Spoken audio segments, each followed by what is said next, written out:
Hello दोस्तों, आज हम पढ़ने वाले हैं साइमन कमीशन या साइमन आयोग। जैसा कि आपको पता है, जब ब्रिटिश सरकार भारत पे शासन करती थी तो अपने बने बनाए कानून ब्रिटिश संसद से लाती थी और भारत पे लागू कर देती थी। जैसे 1773 का रेगुलेटिंग एक्ट, 1909 का अधिनियम, 1919 का अधिनियम और भी। इसी प्रकार 1927 में साइमन कमीशन आयोग का गठन किया गया। इसका मुख्य उद्देश्य था कि भारत में प्रशासनिक सुधारों की अनुशंसा करना। उनकी पूरी टीम आती, भारत में देखती कि भारत में संवैधानिक सुधार के लिए क्या किया जाता। फिर वो जाती, रिपोर्ट ब्रिटिश संसद को देती। फिर ब्रिटिश संसद नियम बना के भारत पे लागू करती। तो इन्होंने एक 7 सदस्यीय टीम की गठन किया, जिसमें जो है 7 जो थे ब्रिटिश थे। साइमन उसका अध्यक्ष था।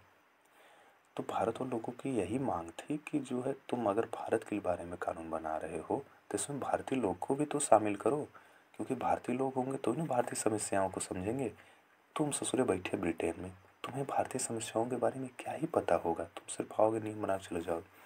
चूँकि 7 इसमें ब्रिटिश ही थे, इसलिए इसको जो है वाइट कमीशन भी कहा गया कि सारे जब वाइट ही हैं। इनके गठन के बाद इनका विरोध होना स्वाभाविक था। जैसे ही साइमन कमीशन 1928 में भारत में पहुंचा, पूरे भारत में जोरदार से इनका स्वागत हुआ। मतलब विरोध में पूरे भारत में जोर शोर से इनका विरोध हुआ।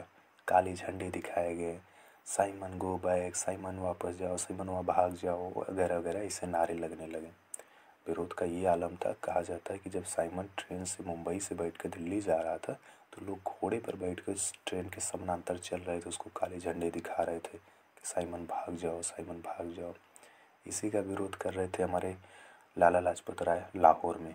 हाँ, लाहौर तब अपने में होता था, अभी पाकिस्तान में।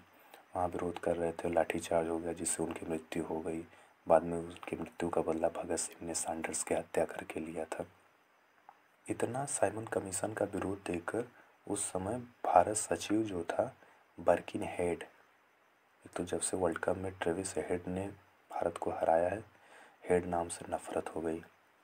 खैर, बर्किन हेड ने उस समय भारतीयों को चैलेंज किया कि यदि तुम्हें इतना ही प्रॉब्लम है साइमन कमीशन से तो कोई अपनी कमीशन बना लो, तुम रिपोर्ट दो जिस पे सभी लोग सहमत हो। तो हम भारतीय वाले, हम चुनौती से कहाँ पीछे हटने वाले, हमने बना लिया। जिसका अध्यक्ष नेहरू जी रहे, जवाहरलाल नेहरू नहीं, उनके पप्पा मोतीलाल नेहरू जी, उनके अध्यक्षता में हमने नेहरू रिपोर्ट प्रस्तुत किया। लेकिन अंग्रेज़ बोलने लगे नहीं नहीं, इस पर ये नहीं तालू है, ये नहीं, मतलब कह के वो बहाने बना के उसको भी नहीं माने।